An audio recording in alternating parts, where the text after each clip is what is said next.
Washington Journal continues.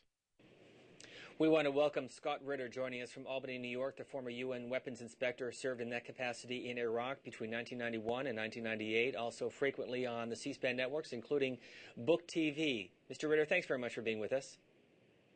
Well, thank you for having me. Let me begin by asking you to react to the news on this Sunday, front page of the New York Times, that Iran has the data to make a nuclear bomb, that according to the IAEA. Well, first of all, it's not according to the IAEA. It's a conclusion that's reached in an internal working paper of the IAEA, and the organization has not embraced this. The Director General of the IAEA, Mohammed al-Baradei, looked at this report with extreme skepticism, noting that the information is questionable, it's not conclusive, and that the conclusions that are reached are largely based on speculation. The IAEA report, a 67-page document, is largely derived from the contents of a laptop computer provided by the United States Intelligence Service that itself is at the center of a tremendous amount of controversy about its viability and its accuracy. So the New York Times, I think, has done an extreme disservice, not only with the headline, but the content of its reporting, because they're clearly, if you take away this laptop, and many intelligence professionals and non-proliferation specialists are doubtful about the accuracy of the data on this laptop. If you remove this data, there is no IAEA report that talks about anything related to Iran having a nuclear weapons program. The key aspect here, again, is to get back to the job of the IAEA, which is not to peddle disinformation provided by nations openly hostile to Iran. And we have to remember that regardless of the rhetoric of the Obama administration, it has inherited a policy of regime change from its predecessor, the Bush administration, and continues to fund efforts to get a soft revolution, a velvet revolution, so to speak, underway in Iran. And Israel is a nation that, again, has made its point very clear about Iran's nuclear aspirations and ambitions, and Israel likewise has been a source of a lot of the intelligence information. It's not the job of the IAEA to become sort of the mouthpiece of these intelligence services. The job of the IAEA is to implement the Nuclear Non-Proliferation Treaty, and in that regard, the Director General has been clear that they have complete accounting for the totality of Iran's nuclear material, and there's been no diversion whatsoever of any of this material to any program that's outside of the safeguards inspections of the IAEA, and that's what we need to be focusing on. Let me ask you to also respond to something that you wrote in the Guardian newspaper in London shortly after the president made his statement about Iran's nuclear capacity and the second facility that was recently disclosed. You said, quote, "Beware of politically motivated hype." Can you elaborate? Well, absolutely. Look, the Obama administration has sent mixed signals about Iran. On the one hand, the president has said that he is open to, a new wave of dialogue to actually let diplomacy function. On the other hand, if you listen to the words coming from Secretary of State Hillary Clinton, Defense Secretary Robert Gates, they've already found Iran guilty of pursuing a nuclear weapons program and have insisted that the only viable option available to the United States is the imposition of strict sanctions. So we have the president, leading up to this this important meeting that took place last Thursday between Iran and the United States and the members of the European Union plus Germany, in which they were going to talk about moving forward. A lot of people don't want to move forward on this issue in a viable fashion. They want to keep Iran constrained. They want to keep Iran contained. And as a result, you see this dramatic news conference that the president had last Friday, or not last Friday, but where he said, we found a secret facility. There's nothing secret about this facility. Iran had declared it days prior to the president going public. And then the president begins to describe a facility that makes it sound as if it's some sort of covert nuclear weapons plant that brings Iran even closer to its goal and ambition of producing nuclear weapons. It's so far from the real facts. It's a hole in the ground, reinforced by concrete, where no material has been introduced. Iran's declared it, and is inviting inspectors to come in and monitor the facility prior to the insertion of centrifuges, prior to the introduction of nuclear material. The president knows this, but that's not the presentation he made on Friday.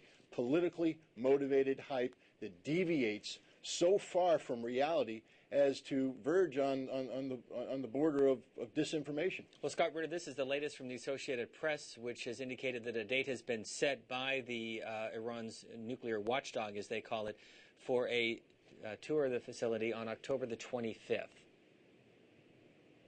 Absolutely, and again, all will become clear at that point in time when the inspectors are on the ground. Let's keep in mind that these inspectors, when they are operating inside a country such as Iran, are extremely efficient and proficient. They're experts in what they do, and they're not a bunch of wide-eyed children who are prone to be led around in a haphazard fashion. They will take charge of this effort. They will do that which is what is required under the safeguards agreements, and they will do a thorough and efficient inspection of this facility.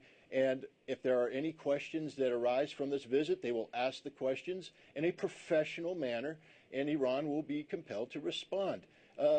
This is what the process is about. This is not alarmist. This is not an emergency. This is not, the time for people that are running around saying the sky is falling. This is calm, cool, effective, professional inspection activity, and that's what we need to be focused on. Our topic is Iran's nuclear program. Our guest is Scott Ritter, joining us from Albany, and David is next from Magnolia, Texas. Good morning. Good morning. Mr. Ritter, you were completely correct about Iraq all the way, and now we're in here, and you know it's not going to be long. It's got to, Israel's got it to be. And as soon as you mention their name, you won't be on no other TV program, just like you weren't when you said it about Iraq. Thank you.